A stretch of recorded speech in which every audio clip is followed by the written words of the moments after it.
Telangana budget ను ప్రశంసించారు ప్రభుత్వ సలహాదారు షబ్బీర్ అలీ. సంక్షేమానికి మునుపెన్నడూ లేని విధంగా 35.5% నిధులను ప్రభుత్వం కేటాయించిందన్నారు. ఎస్సీ, ఎస్టీ, బీసీ, మైనార్టీ వర్గాలకు 98,000 కోట్లు కేటాయించినందుకు ప్రత్యేకంగా CM Revanth Reddy, deputy CM Bhatti విక్రమార్కకు కృతజ్ఞతలు తెలిపారు.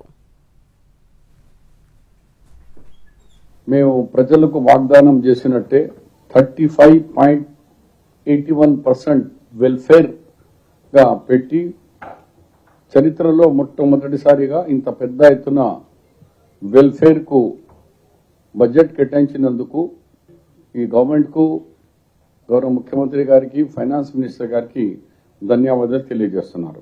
98,645 crores SC, ST, BC and minority welfare కు ఈ బడ్జెట్ ఇవ్వడం జరిగింది.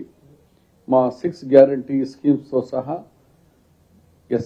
SC declaration, BC declaration, minority declaration తో సహా వరంగల్ రైతు డిక్లరేషన్ కలిపి ఈ కార్యక్రమం మేము ఇచ్చిన వాగ్దానాలకు 53,000 కోట్ల రూపాయలు వెల్ఫేర్ కు అదనపు ఇవ్వడం